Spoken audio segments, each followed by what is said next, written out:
Cool. Welcome to Timepiece Archaeology. This is Andrew. This is Vinny. And today we're going to be talking about cheap watches. Why you shouldn't buy so many. Yeah, it's a great topic. It is a great topic. A little controversial. That's true. I mean, there's always the fact of buying what you like. Obviously, buy what you like. But then there's also find out what you like. I think that's a big thing too.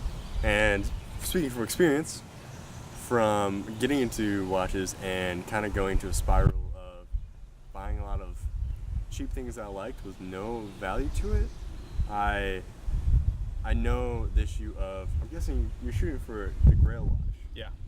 Or maybe even like, maybe not even a Grail watch, or maybe just another watch that you really like, but it's a little bit not in your price range, or a little bit out of it. Yeah. You know, where you can save a little while or a little and get that. But what I'm talking about is buying those watches that are affordable in the time.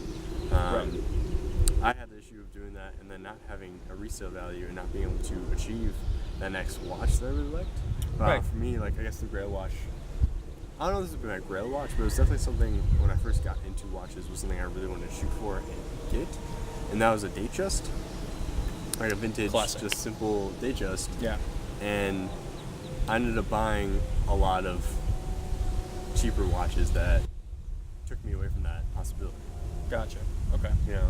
Yeah. If that kind of shoots on it. Yeah, and I mean, I guess what you were kind of saying is like, you could have afforded that watch you really wanted, but instead you bought a bunch of different cheaper watches. Yeah, and then I ended up like cheaper watches that I like and that I enjoy. Of course. But I can't now put them towards something because they don't have any value. They're not vintage. They don't have any value. There's really cool pieces that I like. Sure. Which is really good, but I didn't get that niche of what I really liked before I went and started buying things. I was kind of like, I like that one. I like that one. I like that one. And then I'm like, I have this vast, like, weird array, like, of like dive watches and dive chronos, then chrono, like, and then dress watches, and then sports, you know. And that's really cool to have, but then it's like you don't have like what you're looking for to begin with, which was that Datejust. You know, that really got me into watches. Seeing that Datejust. Right. And I mean, like, wristwatch check. Yes, go. Seiko SKX 009 on the Super Jubilee by Strapcode. I really like that bracelet. I love it. It's it's so comfortable, first of all, and the clasp is solid. This thing is like, it's great. I really like it. Yeah. Especially like, cause I have the Seiko one that comes with the 007. Yeah. And you can definitely like tell the little differences. It's a little bit more like flimsy, a little bit more rattly. Well, yeah. I mean, it's a Seiko bracelet. So. Yeah, Seiko bracelet's not the best. It's not the best, but it's still nice. It still works. It does its job. Right. I am wearing a vintage Maddie, which is a 1970s era French dive watch. It has a little bit of patina.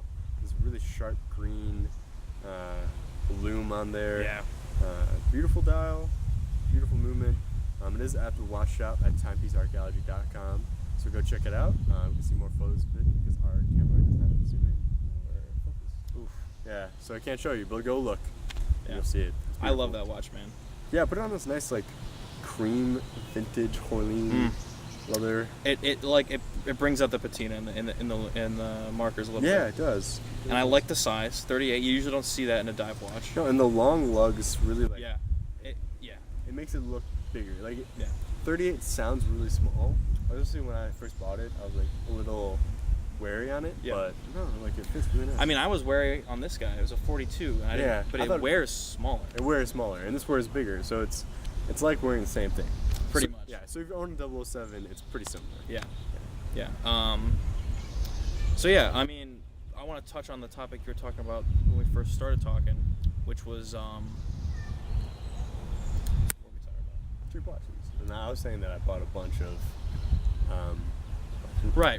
Yeah. When you're just starting out, you know, you get this need to like buy a bunch of watches. Yeah. Well, you just find like cool shit. There's a ton of stuff, but I promise you're gonna regret it. And also, if you're just starting out, I really think you should just buy one watch, appreciate it, wear different straps. Yeah, we did a good article. Yeah. By Vinny. By me. About different straps. Yeah, mix up the straps. It can really change up your watch, and like, just wear the crap out of that watch, and you'll really appreciate it. And you'll start to learn you'll weed out the ones you don't like, and maybe you'll find something new that you like. Yeah, it is. I definitely say it's important to figure out, because it definitely takes a while to figure out what you like. Yeah. And what you don't like, and even photos won't really tell you. So either go into stores and try things on, don't be afraid to do that. Yeah. Or like buy watches that can be resold, and try those. Like try if you can afford it, like an Omega Speedmaster, and see if you like those chronographs. Or buy something that's like a chronograph that can be resold, and see if you like that, or a dive watch or a dress watch, and pretty much insert any kind of watch there. Yeah, I think it's a good idea. And I mean, like you said, it doesn't have to be like your top grail watch that you're saving for. It could be just something that you always really liked. Right. Yeah. That could be just a good amount of money. And I mean, even if you have to save for 5, maybe even 10 years, when you finally attain it, it's gonna mean that much more to you, and you're gonna really I don't know. I feel like you would just really care about it, and you wouldn't want to get rid of it because you spent so much time saving for it. And what are we talking about? It's like a goal. You have career goals that you shoot for. You have job goals. You have life goals. Yep. You can have watch goals of you don't need a ton of watches, or maybe you already have a good collection. The next one, and it's building that niche, good collection to have. Yeah. I definitely think watch enthusiasts and watch collecting can be kind of like a sickness. Oh yeah. Of 100%. I just it's just so much. They're so cool. There's so much out there. I know. There's so many dial variations. And so many it can just spiral out of control. And then you're I don't need 10 watches and 5 of them are literally all divers. Because if you have 10, 15, 20 watches, you're not gonna wear all of them. Imagine 20 watches. It's a lot. Yeah. But there's no way a lot of them aren't gonna get that much wrist time. It's true. And it's why'd you buy it then? Because the initial, oh, that looks really cool, I want it, and you impulsively buy it, and it doesn't get that much wrist time because you go back to that SKX, or you go back to that Matty or whatever. You know what I mean? Yeah. That's just something you gotta think about. And also, and obviously, everyone's different. Specifically for me, I like a very specific collection. This is my only watch. I've had it for a year now. Yeah, over a year. Only a year? Yeah. Oh wow. Yeah. Nice. Yeah, only a year. Maybe a little bit over, I think. Probably over. Maybe almost 2. I'm not really sure. Probably this winter would be 2. I think this winter would be 2 years. But I personally, after this whole time of me being into watches, I figured out I only like divers and dress watches pretty much. I've weeded it out, because it's that's. Well, you definitely have the chance to try things out. Yeah, if you have the opportunity to, I would definitely say. Yeah. But sometimes people don't have the opportunity, and maybe all that's around is K Jewelers. They don't really have the watches that most people want. Lucky for us, we live near Chicago, so we get to go to Chicago and go to Rolex stores and Omega stores and hold the watch. Yeah. And to me, me, put that's it on and find out. To me, that's huge. Yeah. Just being able to put see it in perspective. You're exactly. Would I like a chrono?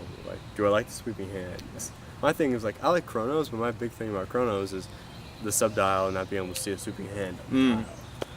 Something you see the subdial, the sweeping hand, that's so cool. But I like to see it's just simple functionality, just exactly. Through hands, and I'm not gonna time my descent into Earth atmosphere using my speedy. I don't need that. I'm not. You're not an astronaut. No, oh, nor okay. am I racing around a track. I don't need that. Exactly. That's why I like the dive watch, because it's way more practical for me. Yeah. I actually use timing my lunches. Yeah, exactly. Well, yeah. Well, literally, I use my bezel to time lunch breaks. Exactly. And, it's very useful in my opinion. And you hear about those guys that have a 3-watch collection only that never change. Yeah. They need to have a diver, they need to have a dress watch, and a chrono, right? That's usually the the top 3 that people pick. Yeah. For me, it's just 2. True. Unless. Yeah, sports watch.